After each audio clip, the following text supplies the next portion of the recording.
መንግስት ሻዕብያ ዘለዎ መርገጺ እንታይ ይመስል ኩናት ኣብዚ ከባቢና ከም ዝመጽእ ሙሉ በሙሉ እተረጋግጸሉ ሓደ ኢንተርቪው ተገይሩሎ እስኪ ነዚ ኢንተርቪው ንስማዕ እዩ መንግስት ሻዕብያ ዘለዎ መርገጺ እንታይ ይመስል ሻዕብያ ስልጣን ክህዝ ከሎ ዳርጋ ልዕሊ 300 ፋብሪካታት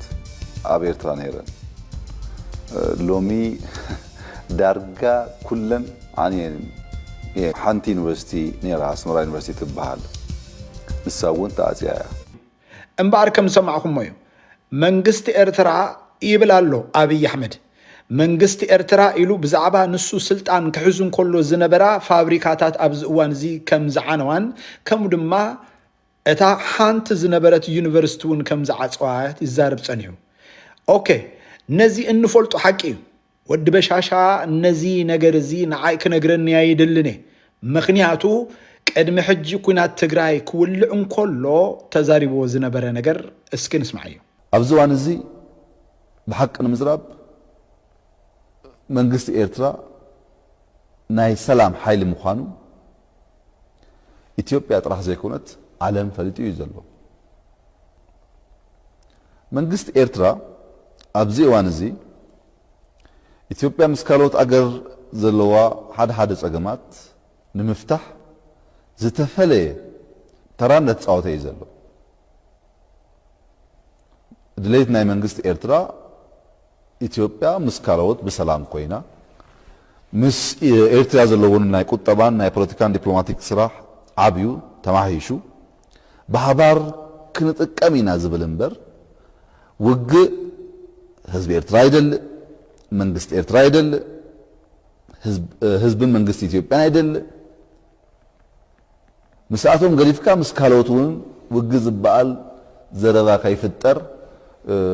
أبي نحاول نتسرح يسره الله أمبارح كم سمعهم أيه ودبشاشا نمنيو كعشوا منجست إرترا ناي سلام حيل مخانو ناي لمعات حيل مخانو النابلة أبوان كونات تجراي كم يجيرو نكونات يدالو كم زنبر نذكر حج خالك كم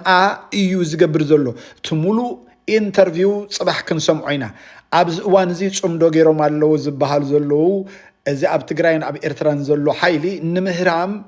تداليو زلو إزمسل سلزي لعلمان نمجزي صمدو يلينا بزح سبك جعرخ إليو إذا نحنا النفولت أنا قريب إذا نحنا النافلتنا يو منجست إرترا ناي سلام حيل مخانو تراي زي كونه أنا كابزلوم معنتي جميرة ناي إرترا وصعو قداي منستر كوينة ببريزيدنت إساياس أفورك السلطان تواهيبه يبل زنبر ودبش عشا نعنا حجي أي عشوان ناني نزا انترفيو حزب أورومو بأورومينيا قبر اللوم كبلو تراي زدلي ኩናት ምድላው እና ገበረ እዩ ይዝብሃል ወረታት አለው ትግራይ ሰላምን ልማትን ይግባው ሰላምን ልማትን ይፈቱ ሰላምን ልማትን ተቃሊሱ ይዘሎ በአንጻሩ ዳግም ውግእን እንወትን አይግባውን ዝብል ጽኖነት ያለኒ እትጥሮ ፋይሊ ከም እብድ ከልቢ መስ መንሰይ ትግራይ ምሳባላት ጸጥታ ትግራይ ምስ ምሁራት ዲያስፖራ مس ملاح التجراي أب كبيد كرهنتاتي